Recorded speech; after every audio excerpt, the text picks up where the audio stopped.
ರೈತ ಮಿತ್ರರಿಗೆ ನಮಸ್ಕಾರ. ನಾನು ಗಣೇಶ್ ಹಿರಿಂಜ ಮಾತಾಡೋದು. ನಾವು ಸಾವಯವ ಕೃಷಿ ಅಂತ ಮಾತಾಡ್ತೇವೆ. ಸಾವಯವ ಕೃಷಿ ಮಾಡಬೇಕಾದ್ರೆ ಅದಕ್ಕೆ ಪ್ರಮುಖವಾಗಿ ಬೇಕಿರುವಂಥದ್ದು ಗೋ ಆಧಾರಿತ ಉತ್ಪನ್ನಗಳು. ಏನು ಗಂಜಲ ಇರ್ಬೋದು, ಸೆಗಣಿ ಇರ್ಬೋದು, ಇದನ್ನೆಲ್ಲ ಹಾಕಿ ಮಾಡಿದಾಗ ನಾವು ಸಾವಯವ ಕೃಷಿಯಲ್ಲಿ ಸಕ್ಸಸ್ಸನ್ನು ಕಾಣಲಿಕ್ಕೆ ಸಾಧ್ಯ ಇದೆ. ನೋಡಿದು ಮಲೆನಾಡು ಗಿಡ್ಡಕ್ಕೆ ಗೀರು ತಳಿ, ನನ್ನದೇ ಮನೆಯಲ್ಲಿರುವಂಥದ್ದು. ನೋಡಿ, ಮಲೆನಾಡು ಗಿಡ್ಡಕ್ಕೆ ಗೀರು ತಳಿ ಕ್ರಾಸ್ ಆಗಿರುವಂಥದ್ದು ಗಬ್ಬದ್ದು. ಅದು ನೋಡಿ, ಇದು ನೋಡಿ, ಇದು ಕೂಡ ಗೀರು ತಳಿದು ಹೆಣ್ಣು ಕರು ಗೀರು. ಇದು ನೋಡಿ, ನಾವು ತಾರ್ಪಾರ್ಕರ್ ಅಂತ ಕೇಳಿದ್ದೀವಿ, ತುಂಬ ಜನ ಕೇಳಿದ್ದಾರೆ. ತಾರ್ಪಾರ್ಕರ್ ನೋಡಿ, ತಾರ್ಪಾರ್ಕರ್ ದನ ಅಂದರೆ ಇದು 100% ತಾರ್ಪಾರ್ಕರ್ ಅಲ್ಲ. ಇದು ಸ್ವಲ್ಪ ಕ್ರಾಸ್ ಆಗಿದೆ. ಮಲೆನಾಡು ಗಿಡ್ಡಕ್ಕೆ, ಹಳ್ಳಿಯಲ್ಲಿ ಏನು ಮಲೆನಾಡು ಗಿಡ್ಡ ಅಂತ ಹೇಳ್ತೀವಿ, ಆ ಮಲೆನಾಡು ಗಿಡ್ಡಕ್ಕೆ ತಾರ್ಪಾರ್ಕರ್ ಕ್ರಾಸ್ ಆಗಿರುವಂಥದ್ದು. ನೋಡಿ, ಬಹಳ ವಿಶೇಷ ಇದೆ. ಇದರ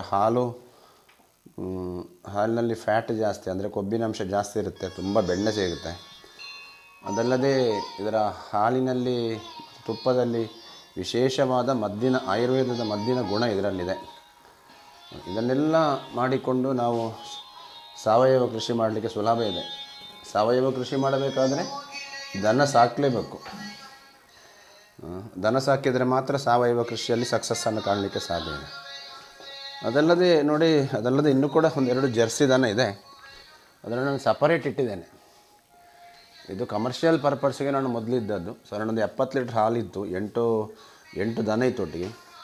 ಕಮ್ಮಿ ಮಾಡಿದ್ದೇನೆ. ಈಗ ಅದರಲ್ಲಿ 5 ಇದೆ. ಅದರಲ್ಲಿ 2 ನೋಡಿ ಜರ್ಸಿ ಇದೆ. ಇದು ಕೂಡ ಕೊಡುವಂಥದ್ದು. ಇದು ಇಲ್ಲ, ಇನ್ನು ಫುಲ್ಲು ಏನಿದೆ ಸ್ವದೇಶಿ ದನಗಳನ್ನು ಸಾಕುವಂತಹ ಯೋಚನೆ. ಸ್ವದೇಶಿ ದನಗಳನ್ನು ಸಾಕಿ ಅದರಲ್ಲಿ ನಾವು ಕೃಷಿಗೆ ಪೂರಕವಾದಂತಹ ಏನು ಸೆಗಣಿ, ಗೋಮೂತ್ರ ಇದನ್ನೆಲ್ಲ ತೆಗಿಲಿಕ್ಕೆ ಸಾಧ್ಯ ಇದೆ. ಇಲ್ಲಲ್ಲದೆ ಇಲ್ಲಿ ಒಂದು ಕಡೆ ನೋಡಿ ಸ್ಲರಿ ಟ್ಯಾಂಕ್ ಇದೆ. ಇದು ನೋಡಿ, ಇದೆಲ್ಲ ಅದಕ್ಕೆ ಬೇಕಾದಂಥ ಫುಡ್ಡು. ಈ ನೇಪಿಯರ್ ಹುಲ್ಲನ್ನು ಕಟ್ ಮಾಡಲಿಕ್ಕೆ ಇರುವಂಥ ಮೆಷಿನ್ ಕಟ್ ಮಾಡಿ ಹಾಕಿದ್ದೇವೆ. ನೋಡಿ, ಇಲ್ಲೆಲ್ಲ ಗಂಜಲ ಬಂದು ಸ್ಟಾಕ್ ಆಗ್ತದೆ. ನಮ್ಮ ಇಡೀ ಮನೆಗೆ ನಮಗೆ ಗೋಬರ್ ಗ್ಯಾಸೇ ನಾವು ಯೂಸ್ ಮಾಡುವಂಥದ್ದು. ಗೋಬರ್ ಗ್ಯಾಸ್, ಅದರೊಟ್ಟಿಗೆ ಅದರಲ್ಲಿ ಫೀಡಿಂಗ್ ಮಾಡ್ತೇವೆ. ಗೋಬರ್ ಗ್ಯಾಸಲ್ಲಿ ಉಳಿದದ್ದು ವೇಸ್ಟ್ ಇದೆ, ಈ ಟ್ಯಾಂಕಿಗೆ ಬರ್ತದೆ.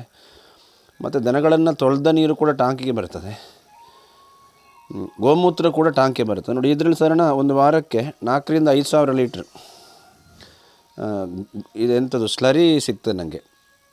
ಗೋಮೂತ್ರ, ಸಗಣಿ ನೀರು, ಇದರ ವೇಸ್ಟು, ಗೋಬರ್ ಗ್ಯಾಸಿನ ವೇಸ್ಟ್, ಇದೆಲ್ಲ ಬಂದು ಇದರಲ್ಲಿ ಬೀಳ್ತದೆ. ಇದರಿಂದ ನೋಡಿ, ಇದು ಸಬ್ಮರ್ಸಿಬಲ್ ಪಂಪ್ ಇದೆ. ನೋಡಿ, ಸಬ್ಮರ್ಸಿಬಲ್ ಪಂಪ್ ಇದೆ. ಈ ಪಂಪಿನ ಮುಖಾಂತರ ತೋಟಕ್ಕೆ, ಹುಲ್ಲಿಗೆ, ತರಕಾರಿಗಳಿಗೆ ಸಪ್ಲೈ ಮಾಡುವಂಥದ್ದು. ಹಾಗಾಗಿ ಅದಕ್ಕೆ ಬೇಕಾಗಿ ಒಂದು ಕಾಂಪೋಸ್ಟ್ ಗುಂಡಿ ಕೂಡ ಇದೆ.